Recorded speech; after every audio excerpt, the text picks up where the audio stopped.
thank you very much for joining us. I want to say hello to the people watching online.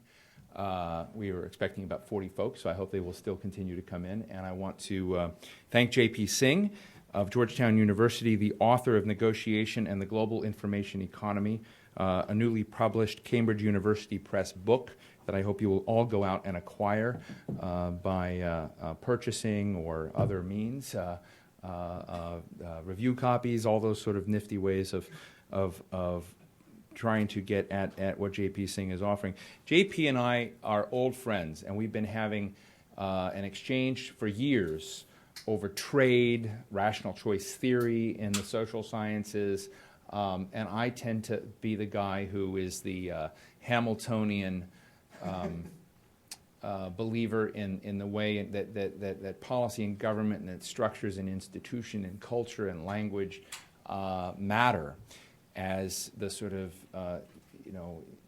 economic determinists within the social science field. We're getting, it's kind of like the Washington Consensus, but sort of in the political science realm. We're getting a little bit beyond their boundaries of what I consider to be politically real. And we've had a fun negotiation and discussion back and forth, and for years, a very friendly one.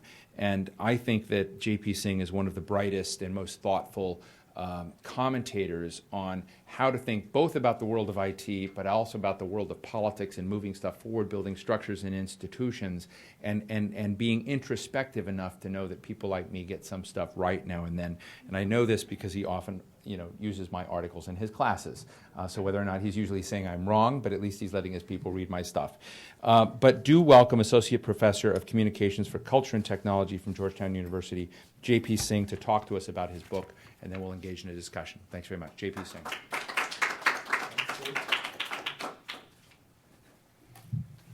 Steve, thank you so much. We really are old friends, and we do go back a long way, and it's such an honor for me to be here and to be introduced by you, and I do use your articles and your thoughts to good effect in very positive ways. Last time I presented here was in 2002 when I did a book called Information Technology and Global Politics, and Steve said at the end, great talk, but you don't have to go through so many citations. So this time I'm going to try to do this without any citations, but please know that I stand on the shoulders of giants, including those of New America. And so it's just an honor for me to be here. I really like New America, and this is not just a plug for you to invite me back next time, only because what New America does is not just the very specific, but always the specific in light of the global, the context of it. And so when, for the brief tenure I had as a visiting fellow, that's what I enjoyed the most, that people were willing to engage with me on IT issues, but also come at it from the point of view of health policy or some other issue. And that's always fruitful for an academic, especially because we get so bound in our little worlds that we can't often re-emerge from them. And that's the problem I faced when I was working on this book. People say, what is this book about? And I'd lost them after 2 or 3 sentences until I came up with a plug for it. I'd ask people, what do you think determines outcomes in global politics? Power or talk? And I would get all kinds of responses. Ones which said power, of course, and those who would say talk, those who would say power and talk, others who would say talk is power, or power is talk. But it got conversation started.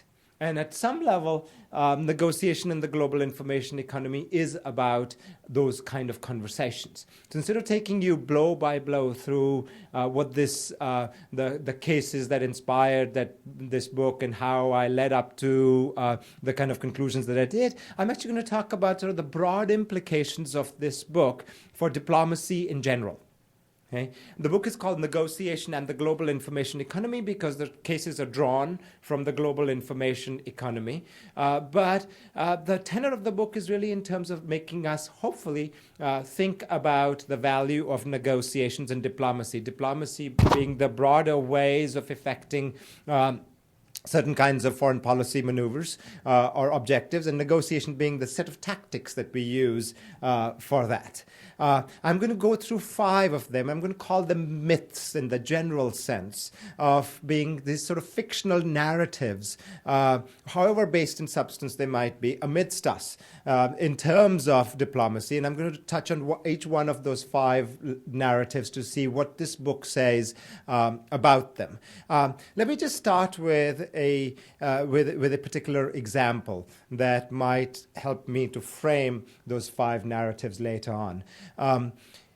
The Uruguay Round of trade talks, through what was then known as the General Agreements for Tariffs and Trade, took many years to get started. We're right now in the midst of the Doha round, and it's already been going on for 8 years, and there's speculations on whether it'll ever get revived or not get revived. But trade rounds through GATT, or its present-day incarnation, the World Trade Organizations, do take a little while to get started and to get underway. And the Uruguay round faced similar problems. One of the biggest problems for the Uruguay round was what came to be known as trade and services. Services are what? They're intangible products like hotels, telecommunications, tourism, finance, telecommunications, etc. And this was something that the United States wanted on the agenda since the 1970s, and the other countries opposed it. The European Union came around by around the early 1980s. At the 1982 ministerial, people felt that now that European Union, or at that time the European Economic Community, was on board, that the new round of trade talks could start. However, it didn't because of opposition from the global South, and it became this North-South type of an issue. The South, led by countries like India and Brazil, the hardline states on one side being India, Brazil, the hardline states on the other side being United States and Western European countries. The hardline states from the global South said, well, this is not about us. This is about high tech. This is what you guys want. We care about agriculture and textiles. Give us that. And some of that still continues to the present day. Finally, in Punta del Este, Uruguay, which is what gave the name to the round of trade talks known as the Uruguay Round, the talks did get off to a start. And services would be run on parallel but separate tracks. Although the goal was that both kind of tracks would be concluded, yet it left hope that just in case there was this strong disagreement on services, which had stalled the negotiations until then, just in case there was strong disagreement on services, then you could at least have a goods agreement and not have a services agreement. By 1989, countries like India and Brazil had participated in the negotiations inside the rooms rather than being left outside of the rooms, and this is an important point that I'll touch upon later on. And they were completely on board by 1989, wanting to sign on to a services agreement and what later emerged as GATT, so the General Agreement on Trade and Services. And in around 1989, just as India and Brazil came on board, the Coalition for Service Industries right here in this town denounced it and said, this is not what we wanted. We wanted something more. This is too little. It was a faux maneuver because they wanted actually a little more than that. But by 1989, all the countries were on board. Countries like India, Brazil, etc., changed their interests in many ways about what services meant for them, not because there was pressure from below, but because of the negotiation, the interactions that happened at the global level. And so we have right now one of the durable agreements known as General Agreements on Trade and Services. And now the myth has changed from the 1980s myth of this is not about the developing world to now the myth being this is what India wants. It's a services powerhouse. And Brazil has a similar stake, and other countries have similar stakes, and we've started paying attention to these sort of services. And so one of the things that I drive at in this book is about through interactions. How do we get to know ourselves? Now, this is a very basic insight. If I interact with Ben, then Ben gets to know me and I get to know Ben, but we also get to know ourselves. That type of theory of interaction, unfortunately, has been missing in politics. We take people's interests as given. And then we take state interests as given, government interests as given. So one of the strongest claims that I'm making in this book is that as liberals, and I mean liberal in the political theory sense, we don't have a theory of interaction. Because we come with well-defined interests, and then all we have to do is cajole the other side, persuade the other side through some kind of strategic maneuvering to buy onto our interests.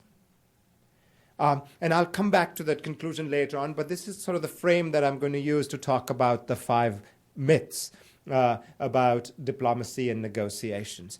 The first myth, and that's kind of what's reflected in the blurbs for the books too, in terms of the question, what role do diplomacy and negotiations play in economic globalization? The first myth is that it's either a flat world in which, as Anne-Marie Slaughter, oh God, I used a citation, but I'm using a policymaker this time. It's okay to use Anne-Marie Slaughter because she has left us. And so, and she's on your board, so that's a good thing, right?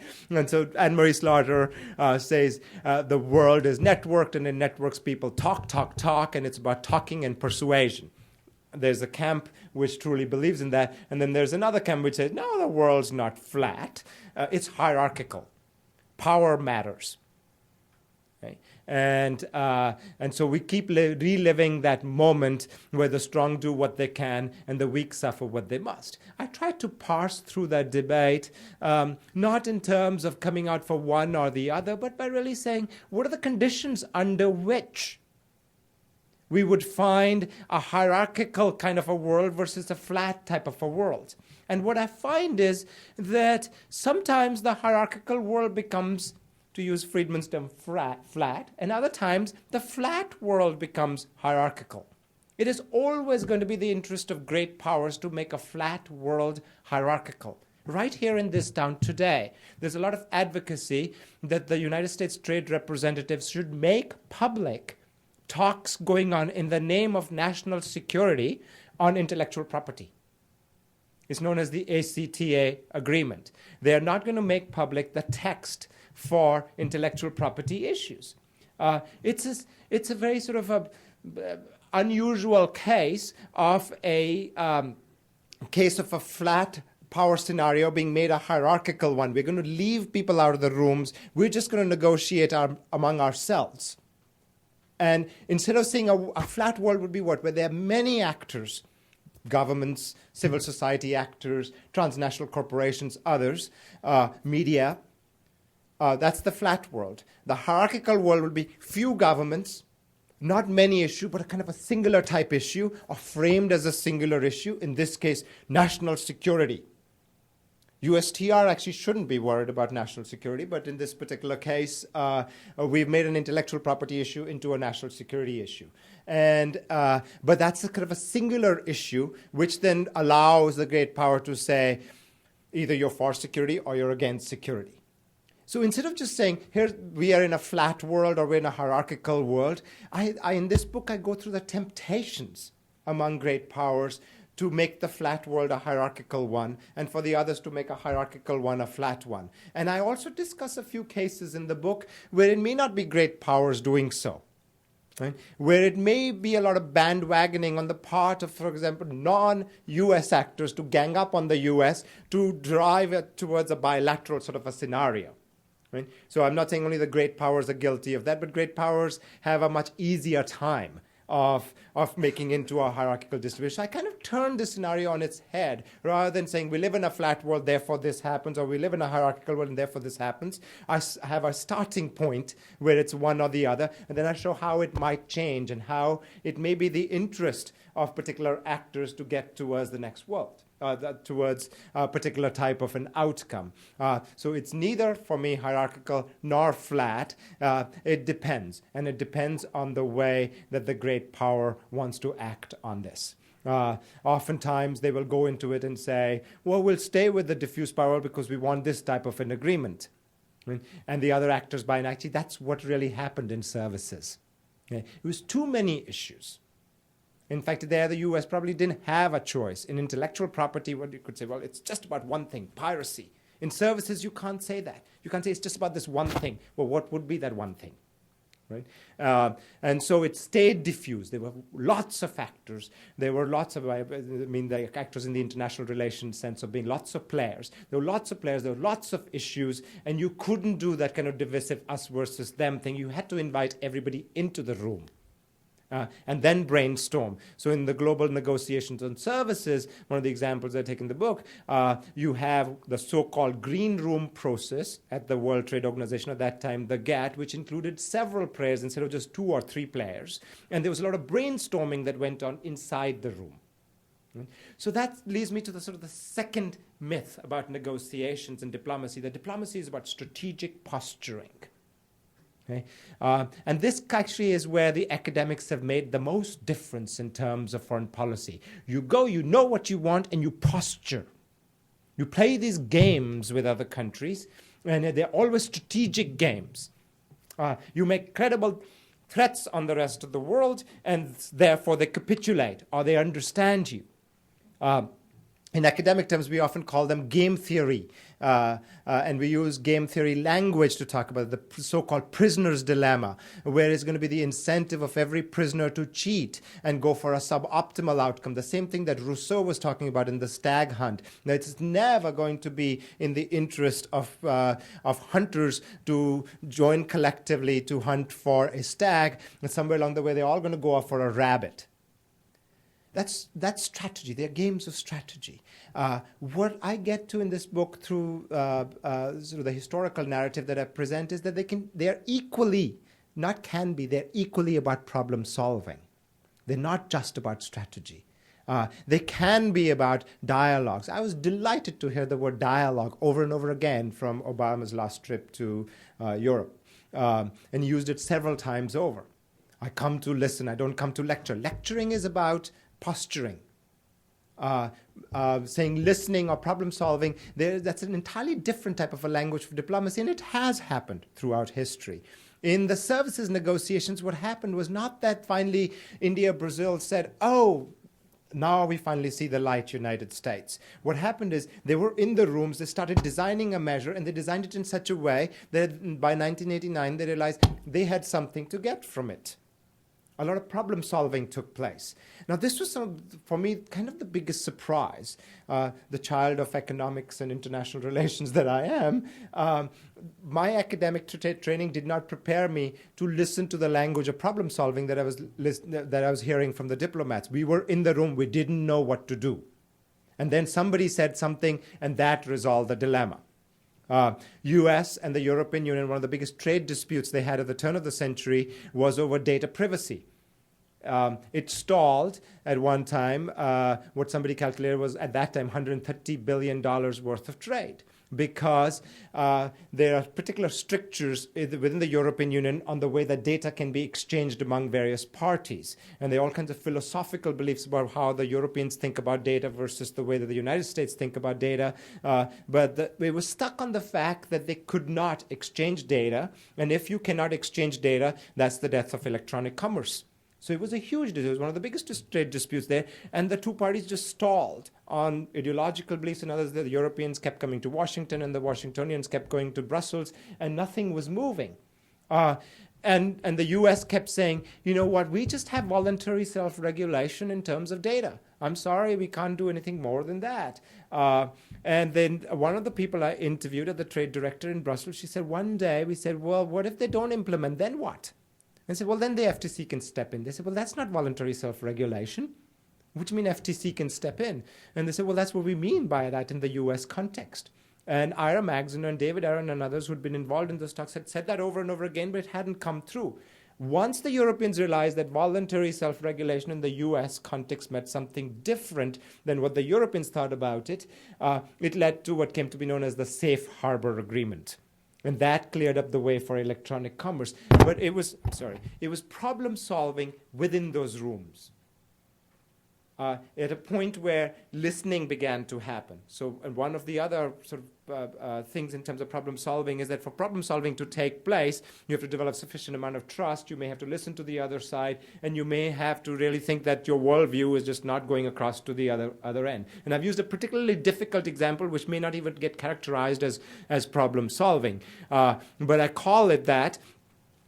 Only because it was not something that people brought to the table prior to the negotiations. They didn't say, oh, okay, at one point we'll just tell the Europeans that FTC can step in. It's something that happened during the negotiations through various types of conversations. So one thing that I get at in this, in terms of the second myth, is that it's not just strategic posturing. It is going to be a scenario where X amount of problem solving also might happen during negotiations. And eventually, eventually, so that I don't surprise you with this later, in a diffused power context, that for me is the flat world, with a lot of problem solving that takes place, you're going to head towards agreements that an economist will call robust, that somebody will call credible, that would be more legitimate, as opposed to being coerced into it. When you coerce parties into signing on agreements, sure, you got the text, but people are going to be likely to cheat from it. The intellectual property agreements to this day in some ways remains that. It'll take a long while, but people will probably sign on to it. Countries do have an interest in protecting copyright, etc. So it's not that they don't respect copyright per se in South Africa or China or India or other countries, but it's going to take a long while for the agreement to have a legitimate ground. So eventually what I'll drive to is how, in a diffuse power context with problem solving, you might get to a certain amount of legitimacy. Let me go through the one slide that might help to illustrate some of this. That's the only one I'm going to show. But this is kind of a traditional understanding without a world. The word negotiation diplomacy gets bandied about a lot in this town and in academia, but we really don't want to do anything with it. Right? We have a class that we offer in international negotiation. In fact, business schools and law schools offer far more classes in negotiations than schools of international relations. Because that's just something which is supposed to happen. Why? Because you just know what the power structure is. It's usually hierarchical. From that power structure, you get your interests, and then all you have to do is tell the other side what those interests are, or cajole them into going along with your interests. What I'm suggesting is it's not really a structure, it's sort of a configuration of players, of numbers of issues, coalitions. And the coalitions might not be just coalitions within the country, they could be transnational coalitions. So there's no way we could explain the international campaign to ban landmines unless we looked at the transnational coalition that came about. Similarly with Kyoto Protocol and many other measures, transnational coalitions have become important. And that configuration might define particular types of national interest, which may change as a result of the negotiation process, like I said, in services. And therefore the outcomes. So here's where we have a kind of a black hole in our conceptualizations of this and in our understandings of this, and then policymakers in some ways act accordingly. So I've taken you through two of these myths. It's not a flat world or a hierarchical world, it's a configuration. The second myth that I pointed to is that it's not just about strategic endeavors, it can be about problem solving. The third part, and I will run through this, but that's actually what I spend most of the time in the book, is to talk about specific types of negotiation tactics which can get practiced in order for persuasion, strategy, or problem solving to happen. And I go from everything from framing, the way we frame a particular negotiation. The United States framed intellectual property as a piracy issue. That they're stealing our property, and that you had to use the frame of property to convince the other side that was property, which Jagdish Bhagwati, who is a neoclassical economist, believes in free trade, said turned the World Trade Organization into a coupon clipping agency, because the economists remain divided on how do you call this a particular type of property. But those are frames that were used. After the frames have been used, you have to set an agenda in a particular way. We all know from the meetings we attend that if the agenda already is there, that whosoever wrote out the agenda is also trying to maneuver you in particular ways. Then there's got to be some kind of coalition building. There may be information tactics. Think tanks like New America, Brookings, American Enterprise Institute, they're very involved in endeavors to influence trade policy making or security policy. So information matters. Legalistic strategies matter. How was the particular text framed? The U.S. star is refusing to reveal the text on intellectual property negotiations that are secret right now. And the advocates are saying, we want to see the actual text. What does it say? Because that text would be drafted by international trade lawyers, and the wording is very important. Now, what do all these tactics mean in terms of the two myths that I've already told you about, or the fictions that I've told you about? Each of those tactics could be practiced in various ways.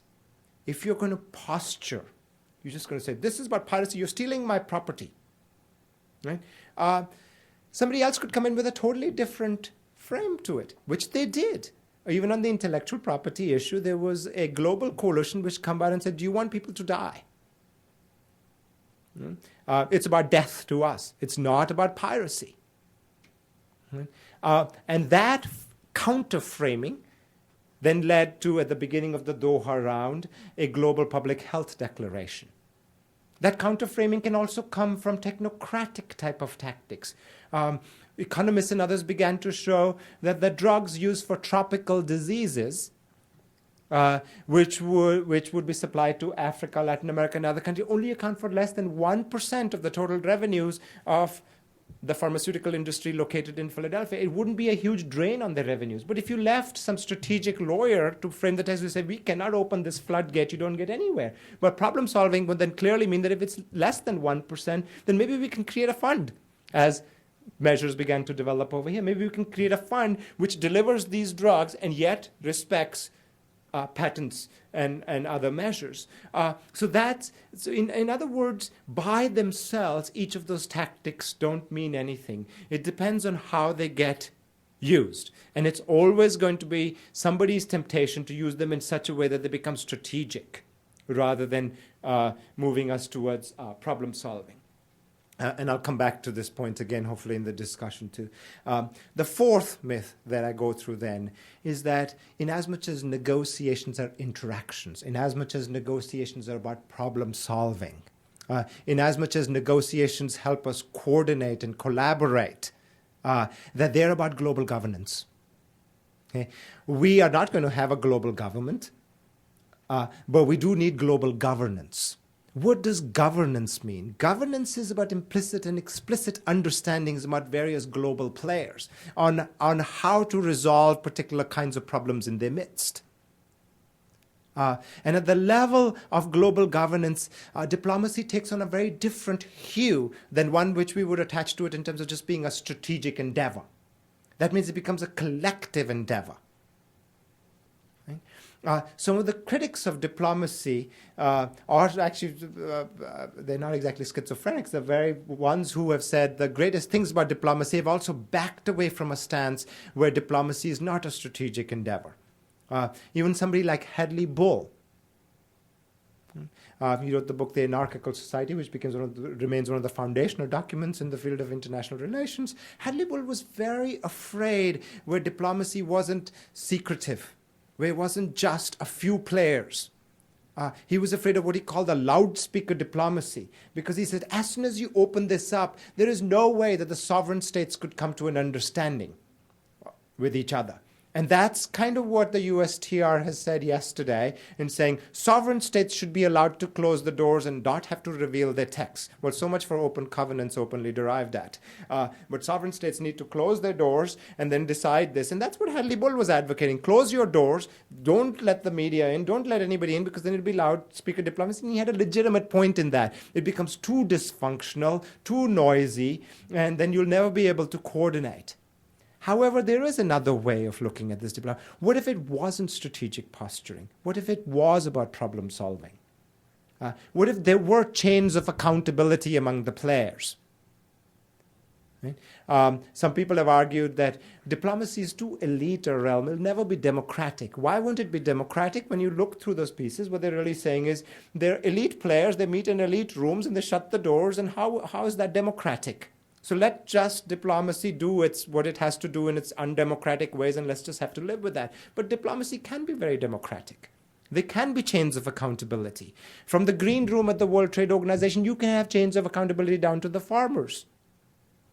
And in fact, some of the biggest surprises have come from the fact where people organized and influence the trade policy makers. US is very used to that in some ways. Now other countries are waking up to that and have designed measures which were very different from what they thought about earlier. So there can be a lot of accountability and there can be a lot of participation. And we now have lots and lots of case histories where that has actually happened. Where the accountability and the participation led us towards what oftentimes we call the public sphere. In a public sphere, we meet in the public and we stand face to face and we argue.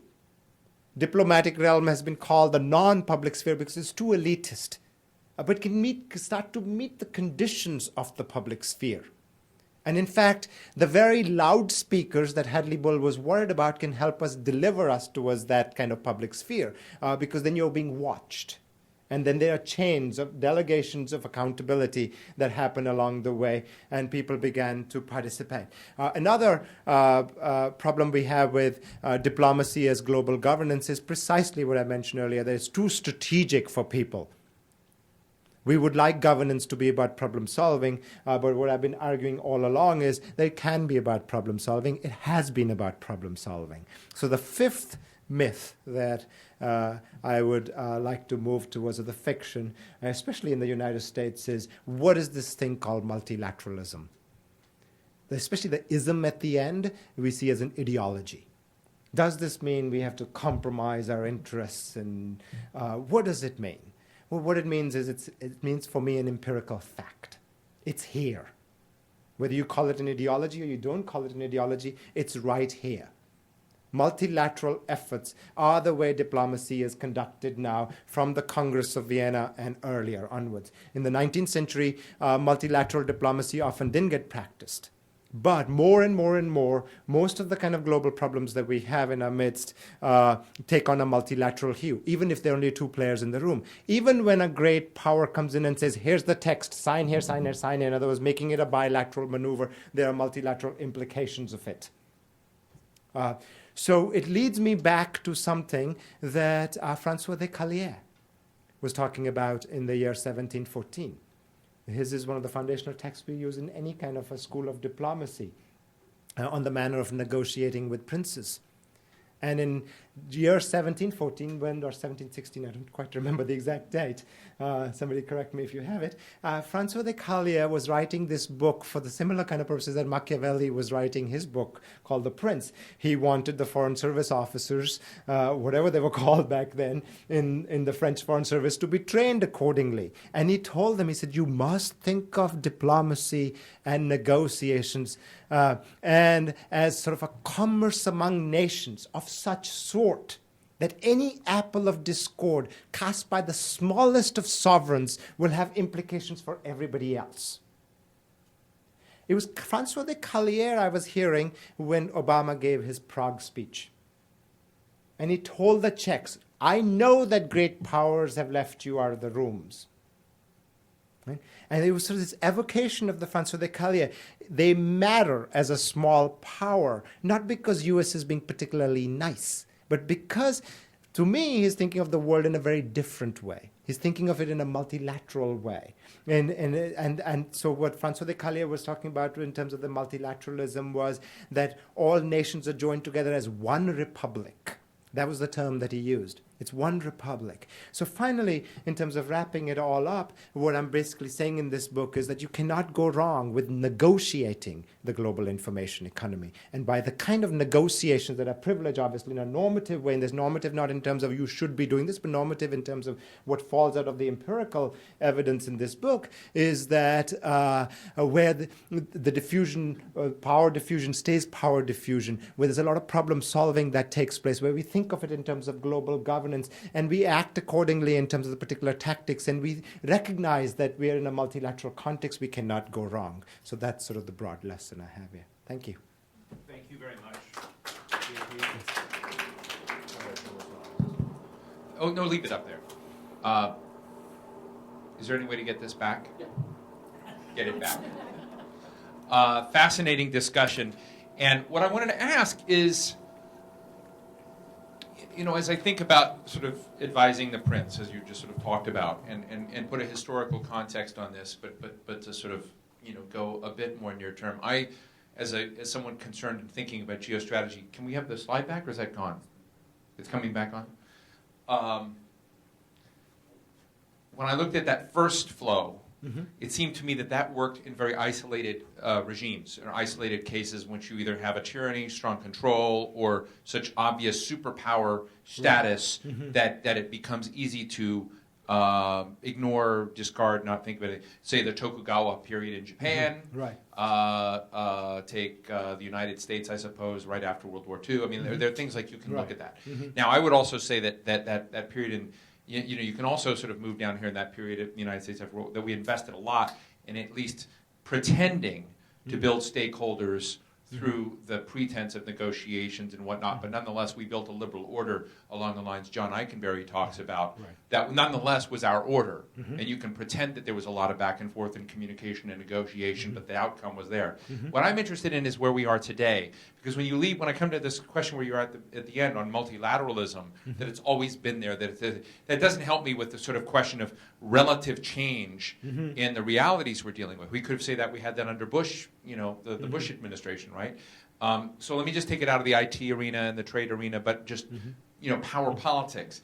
Do you see over time a change in the way U.S. power works generally in terms of being able to set a hierarchical agenda, or in such that it's not because we're the big player and we want to diffuse power for our purposes, but because the other players in the world are not going to let us get away with a hierarchical status. That the world is not flat because we've deemed it to be flat, but because you've got other players that say it's going to be flat and flatter because we're not going to take it anymore, if you know what I mean. Right.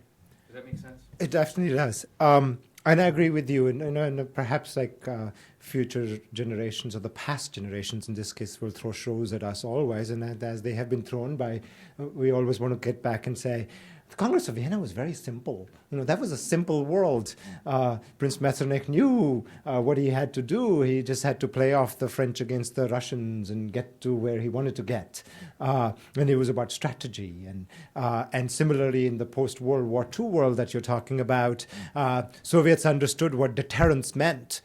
So a stockpile of arms, Soviets knew what that meant. Does Osama bin Laden understand what that means? No.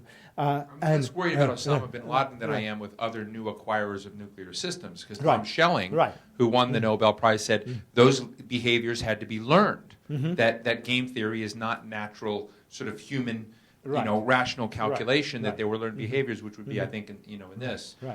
So the question is, does Iran know? Does Israel know? I mean, those kinds of questions. I guess what I'm suggesting here then, and that's why I said I will come back to in terms of the negotiation process itself, is it's not an either-or. It's not a fuzzy approach. Multilateralism doesn't mean, or multilateral negotiations don't mean that you go in and it's Disneyland. What it means is that you calculate the alternatives differently.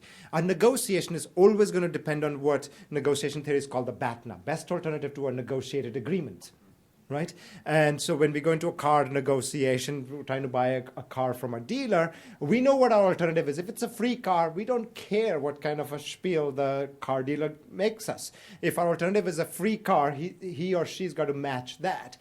So if we think of that kind of an alternative in a bilateral context, then it's Iran versus the US. But once you have 6-party talks, there may be a way of cajoling or worsening Iran's alternatives. So to think carefully about a multilateral context means you're really also thinking about how are you going to worsen Iran's alternatives or North Korea's alternatives. Right? So there's still that element of materiality. What are their alternatives? But a multilateral context allows you much more flexibility in terms of thinking about those alternatives than if it's just a kind of a bilateral us versus them. You're our enemies, you're the axis of whatever, and I am the axis of friendliness, which in a way emboldens them to exercise a worse alternatives. You want their alternatives to be worse from your point of view. So that's kind of where I would get to but a serious rethinking of that multilateral context and trying to send the right type of signals and getting everybody on the board is not going to resolve the problems, but then might create kind of a confidence to look at the problems differently and then start specifying particular kinds of alternatives. Did you write the book with a bias that you're a flat advocate? No, but I wrote the book. I started writing the book in terms of saying, where do alternatives get? Yeah. No, and I started the book in 1997 when there was a telecom accord, and it took 10 years. At that time, I thought of these games as strategy, and then I was very surprised that the developing world loved this agreement. And I thought, why do they like this? Then my colleagues kept telling me, actually, they don't. They don't like it. And I kept hearing that they do. And I was like, have you traveled there? And so it's like, why? And so one would say, well, I went there and found, like Friedman, the flat world. What I actually found was that these talks actually involved a lot of people. And although there was the hierarchical, well, this is something that the U.S. too wanted, but other countries woke up along the way. And because of This the is ITA 1 or ITA 2? this is known as the fourth protocol in the World Trade Organization. Now, it was a set of negotiations from 95 to 97, which pretty much sort of put the global framework on top of the telecommunications liberalization that had already in some ways begun to take place. And what I found was that in a way the negotiation process built legitimacy in those talks and their involvement in many ways. So everybody could go home and say, this agreement actually benefits us. In several. Yes? Yes, absolutely. Go ahead. I have a kind of a practical, tactical question for you. Maybe you can give some advice. What I've seen in some international negotiation arenas is that there is a push from, I guess you would call them civil society organizations, to have a seat in the room. And I think this is a very interesting and very productive activity to have. But it's not something that is so easily accomplished. The transition from a hierarchical to a more flat negotiating arena sometimes mean that it's not really flat. It's really those who have the resources to buy their way to get to the room, to sit in the room, those are the people who are represented. It's not really the entirety of society. And to add to this, when you get a truly global discussion, there are countries which have very robust civil societies, and so the transition to flatness is relatively smooth, but with authoritarian regimes, sometimes you don't have really insight into whether there is any kind of consultation beyond, what the authority of the state is saying. So, do you have any suggestions on how to manage this kind of shift between hierarchical and flat back to hierarchical? Irene Wu. I'm from the Federal Communications Commission and a colleague of JP's at Georgetown. Irene just has a book from Stanford University Press on Chinese telecommunications. A wonderful book. This is an important question she's asked. Right. And I approach it from a Hamiltonian sense, that I worry about too many people in the room. But you probably want more in the room. Well, I would approach it first with an agreement and then there's policy suggestion. The agreement being that actually players like the US would be far more comfortable with civil society representation of some sort. And U.S. teams often will take along civil society players with them on various types of negotiations than some of the authoritarian countries that you're mentioning. And however, they steal the show by saying, U.S. bullied us. And they seem to be standing up for these moral voices, and yet they don't want any kind of domestic consultations of their own. So first the agreement. But then at a broader level, those civil society players who are being excluded from the home turfs, now what we're finding is that because they get excluded there, the flat world comes in because then they join hands with players outside, right? With other transnational civil society actors and can cause tremors in state-level negotiations, but increasingly we're finding that we also have what we're calling mushy diplomacy, the multilateral stakeholder type of diplomacy, and that may or may not matter. Did the Beijing summit really change for us the women's rights agenda? On the other hand, it's very important for kind of the norm creation, the way we start thinking about these things. So that's one place where civil society actors can go, where they join hands with each other. The other place they can go is to then start working very carefully through the states that are at the table. I think that's kind of the Oxfam model, the Ottawa process model for the international campaign to ban landmines, where they work through state players to get what they wanted.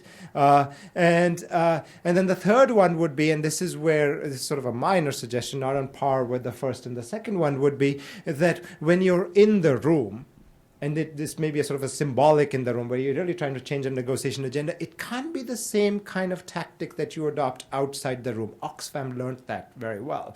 When they're outside burning effigies of Peter Sutherland or whosoever, it's a very different kind of an advocacy than when they're in the room. When they're in the room, they will produce a study which says, this is what will happen to women farmers in Kenya if the tariff measure goes down by such and such. It's a very technically oriented study. And that's where I think civil society actors often feel marginal because they don't have that kind of language. But increasingly so what we're finding, we found it in intellectual property negotiations, that there are all kinds of advocacy groups around the world who'll help them frame that. And these are non-government-led organizations who will allow civil society actors to frame their agenda in particular ways that will make a difference at the negotiating table. I personally would be a little shy of saying, let just everybody in. However, I'm equally careful to say it should be just the business of the sovereign states. And in many ways, it has never been the business of the sovereign states. We've had those chains of delegation.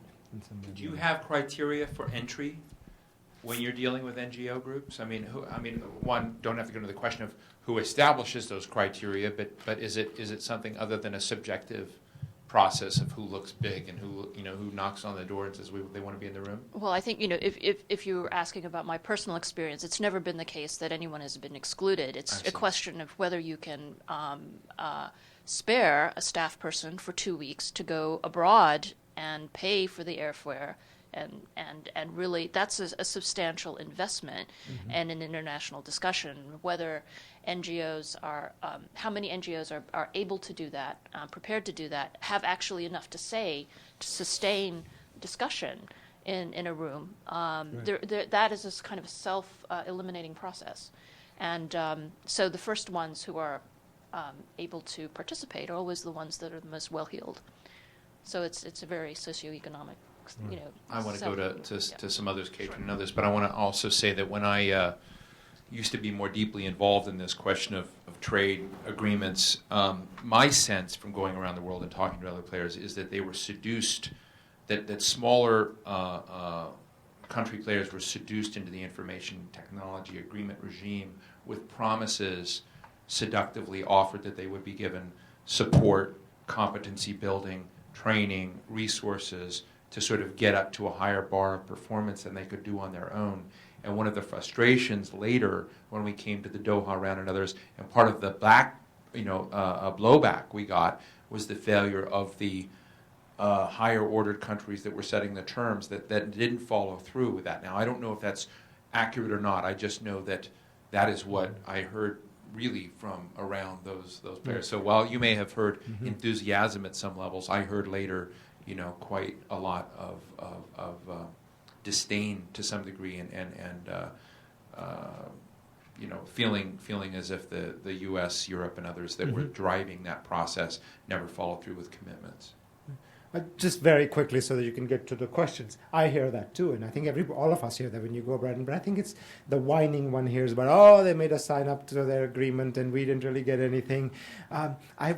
Some of it really is genuine whining because the story is far more complex. First of all, the African mobile telephony rates did not go up because the U.S. did capacity building. It's a totally different story. It's a liberalization of the marketplace and entry barriers, etc., being reduced, and some kind of credibility of what we call commitments at the international and domestic level that led to cellular telephony going up the way that it did in Africa. And then you also find that countries began to strategize in terms of these, services is the high-tech arena. But what does it include? It includes things like tourism. Some of the small island states, that's the major source of revenue, right? Or Bogota, Colombia, which has right now a socialist mayor, woke up to the fact that 60% of the exports going out of the legal exports going out of Colombia are services driven, right? And so those are the kind of things that have begun to happen. So the whining continues, but countries are realizing they have a comparative advantage in these matters. Let's go to Stuart Schwarzine and then Kate. One of the things we've seen with the information revolution is that any number of individuals have been able to connect, and some self-identification results from that. I suspect as a result that various kinds of non-state players, and as we have been seeing, have gained in importance, and I believe will gain more in the future. One example where non-state players played the leading role and governments played a subordinate role was about, 10 years ago, 11 years ago, when there was a dispute over the Brent Spar. It was between Shell and Greenpeace. And the Dutch and German governments lined up behind Greenpeace and the British government behind Shell. Right. And there was a good deal of not just publicity, but pressure by various publics on the governments, which nonetheless retained a subordinate role in that. And I expect that we're going to see that kind of thing happen more and more in the future. So some of the, if you will, well-organized channels of negotiation, channels of diplomacy, Right. are going to be shifting. What's sometimes referred to as public diplomacy, which frequently is neither, is simply going to be one of a number of different voices that will be heard. And if, as a number of people think, the information revolution is still in its infancy, then we're going to see a lot more changes in the ways in which people act and the ways in which diplomacy, negotiations, and discussions are conducted. Exactly. I'm really just in agreement with that, and I think, as we were discussing earlier, the loudspeaker effect then actually breaks down and puts pressure on the players to move towards particular kinds of positions. The one place I have kind of, for the matters of consistency, have dealt with states in this book as sort of primus inter pares, only because that's kind of the agreements, because I didn't want to be comparing apples and oranges, but all along the way I've tried to show that states themselves are held accountable for what they do by these actors outside of the states and sometimes inside the states. And one agreement which actually comes close to your characterization of public diplomacy is the sort of the dispute over cultural industries between the US and European Union as it started off, and now a global dispute. And you find lots and lots of civil society actors there involved in various ways, and the way that they cajoled or brought positions to the table and what affected from it. However, my kind of broad conclusion in that case is that there it was sort of this bilateral dispute from the non-great power side, because the U.S. did not budge, or rather the MPA did not budge at all, and Jack Valenti was such a person who wasn't going to make MPA budge, that it became this us versus them, and that them, the outside of the U.S., then took it up, and they could be exploited by the French and the Canadians and others, and it became this horrible dispute, whereas this is one thing that could have been resolved much better had that strategic posturing not taken place in the beginning. But the context also is important, because that was Yeah. against the backdrop of a certain kind of Right. accusations of imperialism. Thank Right. you. Caitlin Antrim, who's our reigning expert in Washington on the law of the seas treaty. Well, I've had the dubious pleasure of being involved in probably the two most complex multilateral negotiations, Law of the Sea Right. and the Conference on Environment and Development, both of which have grown into quite inclusive negotiations developing their own processes. Right. But if you think of American diplomats, the ones who really have star quality, who are really respected, they're almost invariably bilateral negotiators. Perhaps they work in a group of 4 to 6, but not on a global scale. In the process of seeing how to reframe issues, of how to do problem solving, of how to deal with parties outside the government and bring them in, do you see ways in which American diplomats could be better at the process of multilateral diplomacy? Interesting. Very interesting question. First of all, from Kissinger onwards, we've called the Conference of the Law of the Sea as the most complex negotiation. And that's kind of, in many ways, the model that I employ, if not in passing, then quite substantively throughout the text. And a lot of problem solving took place there with the Singapore ambassador and others bringing studies into the rooms When and is this saying, damn thing going to get ratified? Do we have a date? Time? This year. Okay. When it'll be over, we can stop talking about it. I think that U.S. negotiators begin to listen. They're bilateral because sometimes they walk into the rooms and say, we know, we carried out the studies, we have chains of accountability back home, and so is coming from country X, and they never consulted anyone, so they really need to listen to us. Once the country X starts presenting very detailed studies, you find also that U.S. negotiators begin to listen then. So first of all, the question, I would put it the other way around. If you want U.S. negotiators to listen, present it in this way. No, that's one thing. The other thing, and I didn't know how to handle this in the book, but it's one of the things that I want to explore. I actually find that the U.S. negotiators are far more multilateralist in a different sort of way. And that comes from the U.S. domestic politics. They're far more transparent in what they do. They're sort of like, sign here, sign here, sign here, because we came here to tell you what you should do.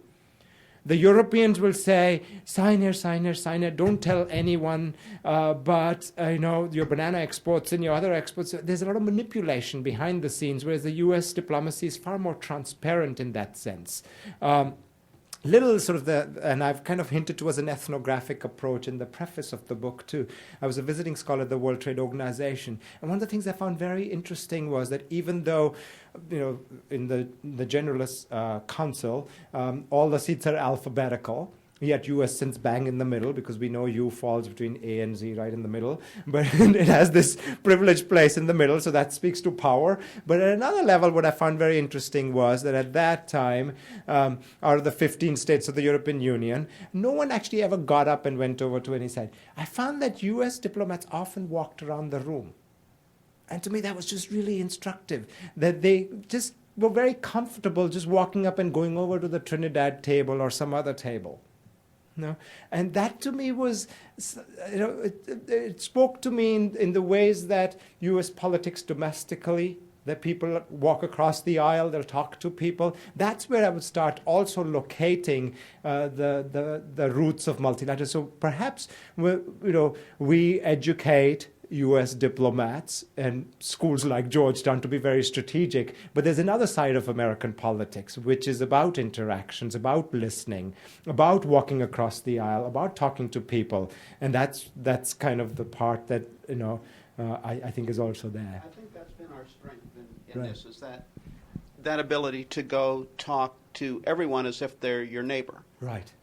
It has been our strength. Our weakness has been the whole hierarchical system of the diplomats get approval from the White House. The White House has its own negotiation going on, and then you have to present it to the Senate, so Right. that our collaborative nature sometimes works against our structural nature. Right.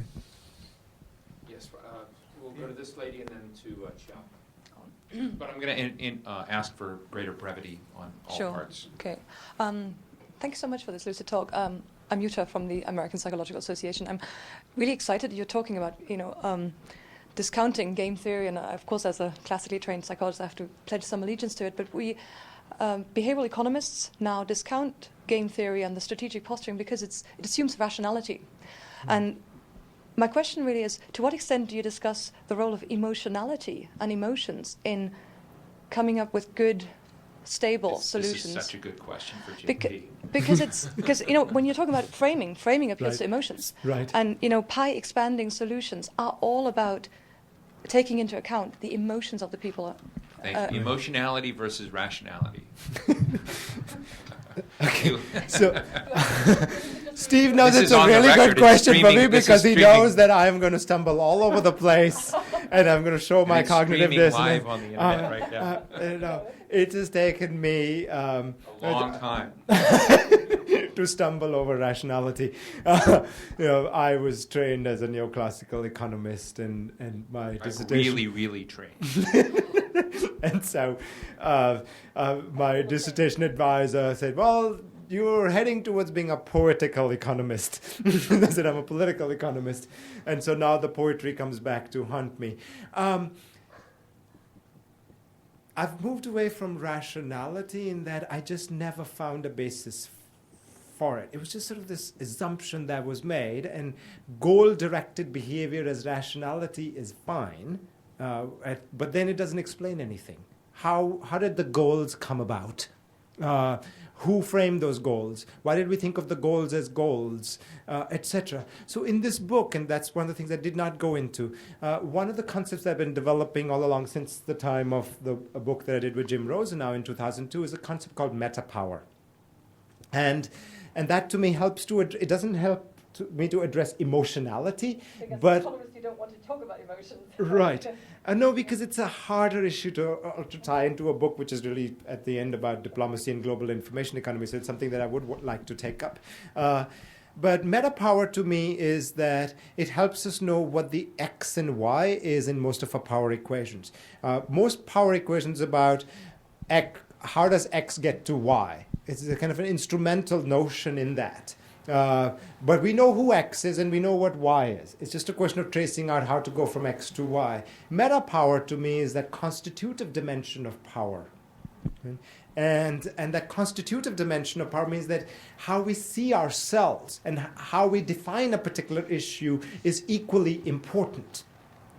And one of the things, for example, in the book is that inclusivity is really important. for a number of players around the world just to feel included. Right? And so it's not just a question of, oh, we can get an agreement, we got 2 people in the room. It's also about legitimacy of that agreement, who actually felt they were included, even if they were excluded. Right? And so that's kind of the way. So I look at those meta power issues about how the identity of the players and the issue that they were addressing itself changed along the way. I hope that it helps me later on build a bridge to emotional quotients there. But Jim Rosenau, my co-author in Past Texts, he also talks about emotional intelligence and et cetera. And I think that's kind of where I'm borrowing from that without naming it. Yeah, Chia Chen, freelance correspondent. There's a lot to say about what you said, so I just say a couple things. U.S. last couple of years is run away from multinationalism. You know, there's lots of bilateral FTA, yeah. And you talk about North or South. Actually, it's more among the North, yeah, like agricultural issue between the U.S. and EU. And also you think things are written by international lawyer, but you got to know 75% of lawyer is in here. So you will know who is in the advantage. And really, last one is you talk about IPR. And limit time for IPR is not equal and also not level the playing field. Thank you. Very briefly, I just use the North-South as an example of the negotiations. Definitely, some of those old issues are still amidst us, especially agriculture. Other countries also know how to use U.S. lawyers. And that's the leveling of the playing field.